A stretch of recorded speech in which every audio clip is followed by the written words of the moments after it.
Bonjour mesdames et messieurs, je suis heureux ce matin encore de vous retrouver et de voir chaque jour de nouveaux abonnés à notre chaîne YouTube ici. Vraiment ce matin, je suis très heureux de pouvoir parler un peu de l'actualité de la crypto-monnaie comme chaque semaine.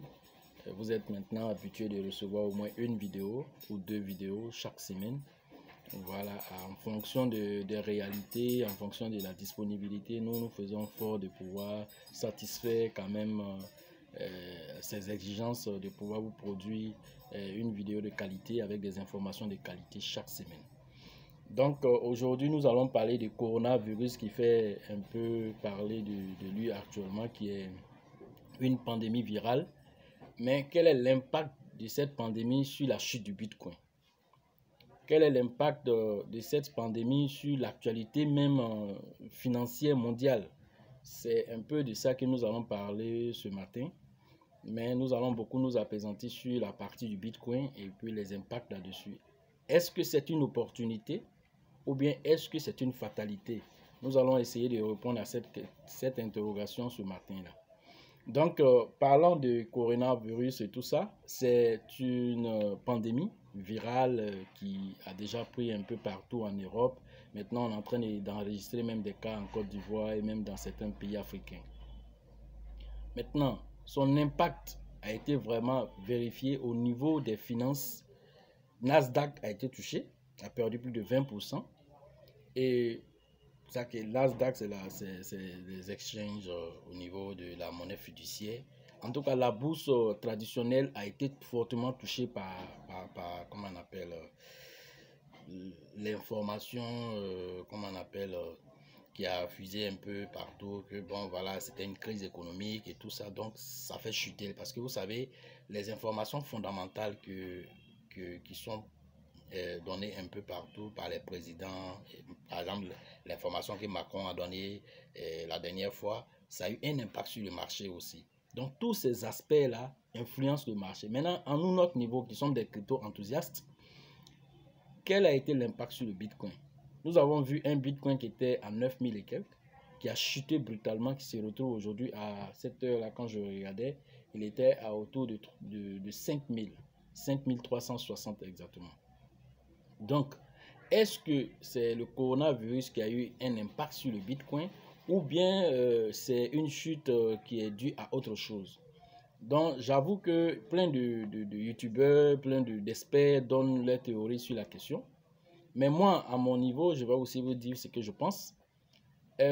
Vous savez, quand il y a une information qui vient, il y a souvent la psychologie du marché. Il y a ce qu'on appelle comment on appelle la psychologie du marché, c'est-à-dire que les gens, en fonction des informations qu'ils reçoivent, ils peuvent venir vendre ou bien ils peuvent venir acheter. Dans le cas ici, l'information, c'est que comme on voit que le marché traditionnel est en train de chuter, puisque la Chine est en mal actuellement parce que le commerce international s'est bloqué au niveau de la Chine. Maintenant, c'est l'Italie et la France qui sont en train d'être coupés du monde parce que les cas sont avérés là-bas. En Italie, il y a au moins 200 personnes qui sont infectées chaque jour. 200 personnes qui sont infectées. Donc, ces informations qui sont répercutées sur le marché aussi. Donc, du coup, il y a la chute des bourses et tout ça. Et donc, du coup, qu'est-ce qui se passe maintenant au niveau de notre monnaie qui est le Bitcoin et puis tout ce qui est crypto-monnaie autour de ça?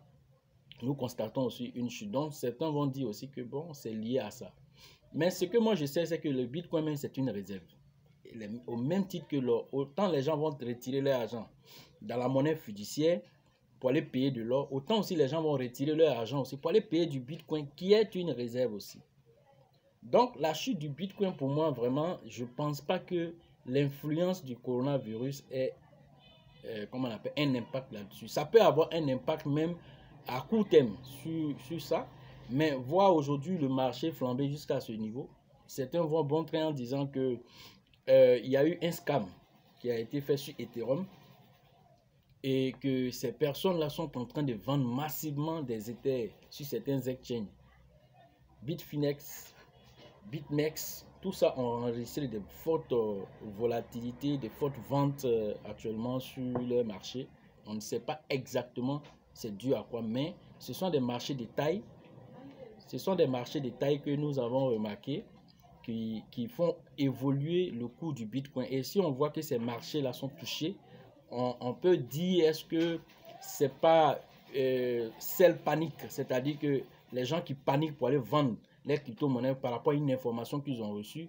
Donc, ça va bon train, chacun va avec ses explications. Mais moi, à mon niveau, je sais que le Bitcoin est une réserve monétaire au même titre que l'or aujourd'hui. Donc, du coup, dire que c'est le coronavirus qui a un impact sur le Bitcoin, je reste assez perplexe sur ça. Mais nous allons observer avec le temps. Mais ce que vous devez comprendre à travers tout ça, c'est que vous devez savoir que c'est une opportunité aussi. Vous voyez, pendant la Deuxième Guerre mondiale, les Rothschild, vous avez connaissez les Rothschild. Pour ceux qui ne connaissent pas la famille Rothschild, c'est la famille Rothschild, la famille Rockefeller, c'est eux qui détiennent toutes les banques centrales, pratiquement toutes les banques centrales du monde. Je n'ai même pas dit de l'Europe, je parle du monde entier. Donc, cette famille-là, ces deux familles-là, la particularité de ces deux familles, c'est que pendant les guerres, là, ils ont tout fait pour acheter beaucoup d'actifs. Ils ont acheté beaucoup de parts de marché. Ils ont acheté beaucoup d'obligations. Et donc, quand la guerre est finie, ils ont racheté ces banques-là et ils sont devenus des puissants que vous connaissez aujourd'hui. Donc, du coup, moi, ce que je peux vous dire aujourd'hui, au niveau de la crypto-monnaie, vous devez comprendre que ce qui est en train de se passer aujourd'hui, c'est une opportunité. Bitcoin était autour de 9 000, 10 000. Aujourd'hui, il se retrouve autour de 5 300. Mais et toutes les autres crypto-monnaies qui sont en bas du Bitcoin, ils ont aussi chuté. Je vois un Ether qui est à combien là? L'Ethereum est passé à 136 $. Bitcoin SV, lui, il est à 122 $. On a un Monero qui se retrouve à 37 $. On a un Bitcoin Cash qui est à 174 $. On a un BNB, Binance, qui est à 10 $, qui était passé qu'à 25 $. Vous voyez un peu la chute qui se passe. Donc, c'est l'occasion d'aller faire vos emplettes. Parce que ça va remonter, ça ne restera pas comme ça. Ça va remonter. Donc, c'est l'occasion d'aller faire vos emplettes. C'est-à-dire partir payer et stocker.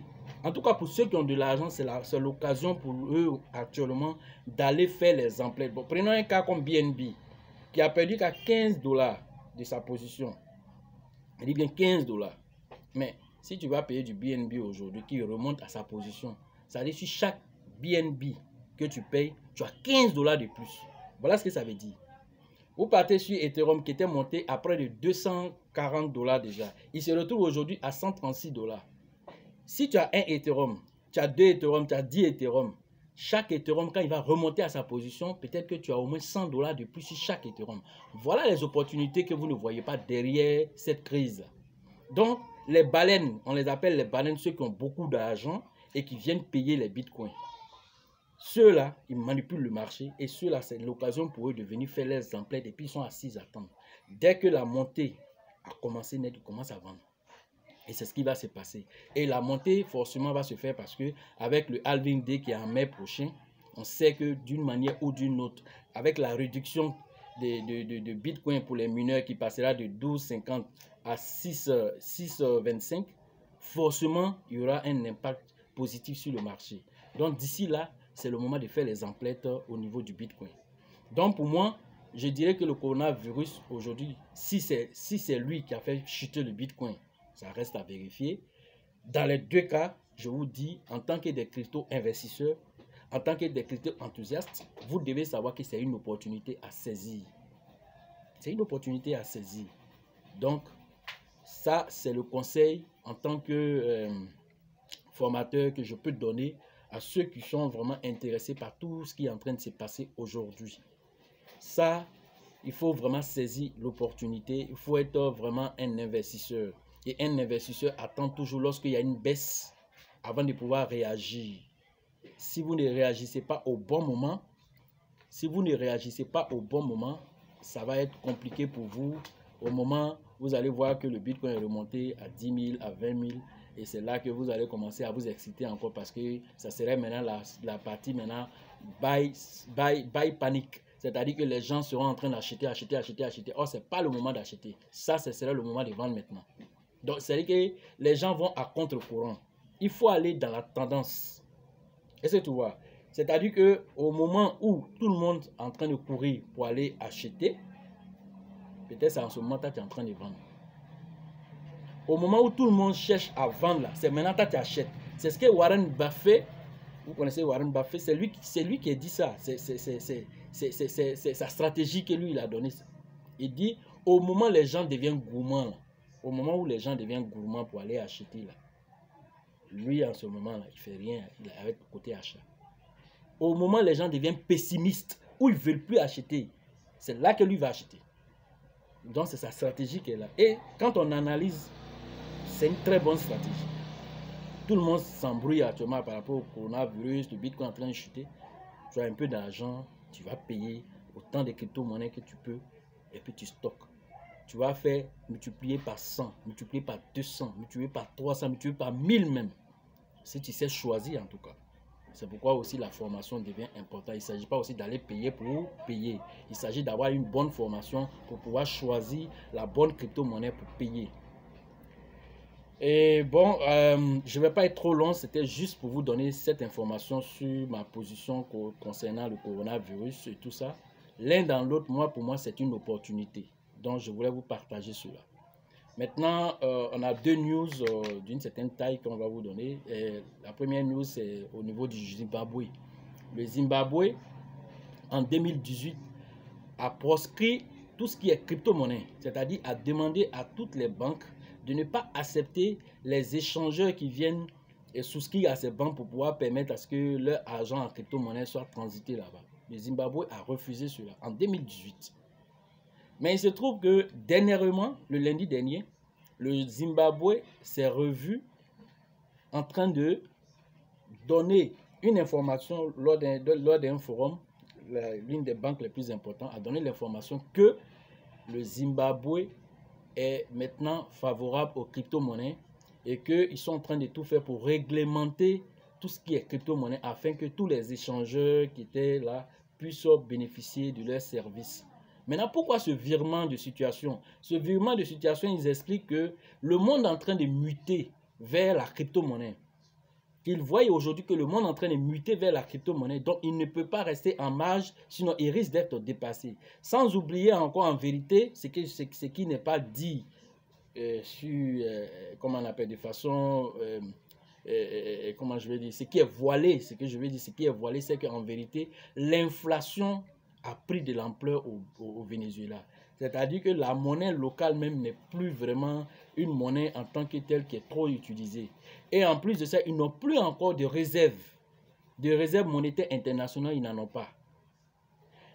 Troisième chose encore, il y a une crise humanitaire qui est en train de se préparer là-bas encore. Il y a une crise alimentaire qui est en train de se préparer là-bas. Ça, c'est les informations du FMI qui a été donné dernièrement pour dire que le Venezuela, le Zimbabwe risque une crise alimentaire si rien n'est fait. Et que quand on regarde le budget 2020, le taux de croissance est proche de zéro. Cela signifie que si rien n'est fait, le Zimbabwe va se retrouver dans une crise humanitaire. Voyant cela, ils sont en train de voir tout ce qui est moyen qui fait rentrer de l'argent. Ils veulent mettre ça à profit maintenant dans le pays. Et donc, ils se rabattent maintenant au niveau de la crypto-monnaie. Vous voyez, les gens sont obligés d'être serrés d'abord avant de voir les opportunités. Donc, le pays lui-même maintenant est favorable à la crypto-monnaie. Mais ce n'est pas parce qu'il voulait. C'est parce que la situation est devenue catastrophique et qu'ils ouvrent les yeux maintenant pour savoir que l'opportunité était là. Ils devaient laisser ces échanges-là. C'est des millions par jour. Mais ça fait évoluer les fonds du pays. Mais vous refusez ça. Vous écoutez certaines personnes qui ne sont même pas favorables à la crypto-monnaie sans savoir qu'eux-mêmes ils en payent en arrière-plan pour stocker là-bas. Donc ils ont compris qu'ils étaient dans une erreur. Donc ils sont en train de réglementer tout ce qui est crypto-monnaie au Zimbabwe afin que tout soit fluide maintenant au niveau des échanges au Zimbabwe. Ça, c'est l'information que nous avons reçue il n'y a pas trop longtemps. concernant ce pays-là. Donc, ils sont devenus favorables, mais j'avoue que s'ils ne font pas attention, cette crise humanitaire qui a été annoncée risque d'arriver là-bas. Sans oublier encore qu'aujourd'hui, avec le coronavirus, les marchés boursiers internationaux même sont en train de perdre de la valeur. Donc, on ne sait pas comment ça va se passer. Mais sachez déjà l'information qui est intéressante pour nous ici, c'est que le côté de la crypto-monnaie est en train d'être revu à la hausse dans ce pays-là. Les gens étaient obligés de se cacher pour faire les transactions. Voilà, donc tout ça va devenir maintenant légal maintenant. Deuxième information, c'est une compagnie qu'on appelle Celo Alliance. Une compagnie qu'on appelle Celo Alliance qui s'est donné comme mission de faire tout ce qui est vulgarisation autour de la blockchain et de la crypto-monnaie. Donc on appelle ça Celo Alliance. Donc ils ont pris comme mission de pouvoir faire l'adoption massive de la crypto-monnaie et permettre aussi à toute l'humanité d'être prospère à partir de la crypto-monnaie. C'est le défi que s'est lancé le fondateur de Celo Alliance. Donc Celo Alliance, qu'est-ce qu'ils ont fait? Ils ont fait à peu près même chose comme Libra. Donc ils ont réuni 50 entreprises dans le domaine de la crypto-monnaie, dans le domaine de la blockchain. 50 entreprises, ils ont réuni ces 50 entreprises qui partagent cette vision et ils vont faire la même chose pratiquement comme la Libra Association aussi, pour pouvoir permettre à ce que l'adoption massive se fait au niveau de la crypto-monnaie. Donc, vous allez voir que avec Celo Alliance, il y a plusieurs entreprises, une cinquantaine d'entreprises qui seront créées, et en fait, qui se sont liées au projet. Et donc, pour réinventer, comme ils le disent, les mots du directeur, qu'est-ce qu'il a écrit? Il dit, objectif, c'est la blockchain pour réinventer l'avenir de l'argent. Ils veulent utiliser la blockchain pour réinventer l'avenir de l'argent. Et le fondateur s'appelle René Rensbeck. C'est lui qui est le fondateur de cette, on peut dire cette monnaie même aujourd'hui, mais c'est en même temps une monnaie, c'est en même temps aussi, comment on appelle, une alliance. Parce que en fait, Celo a mis en place deux tokens. Le premier token, c'est Celo Gold, qui est fait simplement pour la blockchain de Celo, pour pouvoir, comment on appelle, vérifier les transactions de la blockchain Celo. Donc, Celo Gold, ça c'est le premier token. Et le deuxième token, c'est Stelo Dollar, qui est indexé au dollar, qui est un stablecoin permettant aussi de faire les transactions, aussi, qui sera aussi adossé aussi à Celo Gold, qui est, lui, qui est, comment disons, on peut dire le côté monétaire derrière. Voilà, donc il a mis en place ces deux crypto-monnaies, si vous voulez, ces deux crypto-monnaies pour pouvoir faire la promotion de Celo Alliance. Donc ça, c'est une très bonne nouvelle. Et les sociétés qui ont été intéressées et qui ont intégré le projet Celo Alliance, on peut citer par exemple Coinbase Aventure, il y a Polychain Capital, on a Flexa, on a Blockchain, vous connaissez blockchain.com, qui est la blockchain de tout ce qui est Bitcoin, et certaines autres crypto-monnaies, Stellar, XRP. Donc la blockchain.com fait partie du projet. Il y a MoonPay qui fait partie aussi du projet. Donc ça, c'est quelques trucs, grands noms de la crypto-monnaie. Coinbase, que vous connaissez tous, ça c'est quelques grands noms de la crypto-monnaie qui se sont associés à ce projet Celo là, de la même manière que Libra est en train de faire pour elle à côté là-bas. Et donc Celo aussi en train de faire aussi pour lui. Donc Celo aussi a dit quelque chose qui est très intéressant, qui est une innovation de taille. Celo a décidé que ils sont en train de travailler même sur une innovation, et cette innovation, elle est révolutionnaire et elle va révolutionner la blockchain, elle va révolutionner la crypto-monnaie.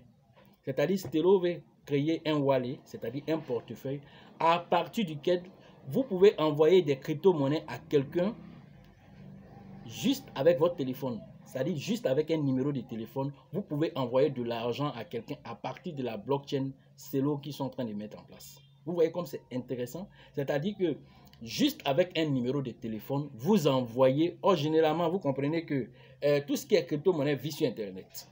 Donc, dès lors où on dit, on va prendre seulement à partir de ton numéro de téléphone pour envoyer des crypto-monnaies à quelqu'un, à partir de ton numéro de téléphone pour envoyer de l'argent à quelqu'un, cela signifie que la crypto-monnaie va sortir non seulement du côté Internet. Donc, tu n'auras pas forcément besoin d'avoir Internet avant d'envoyer des crypto-monnaies à quelqu'un. Ça n'a pas encore existé. Tout ce qu'on fait en crypto-monnaie aujourd'hui, il faut Internet forcément. Maintenant, eux veulent innover pour faire une adoption massive. Tout le monde a un numéro de téléphone.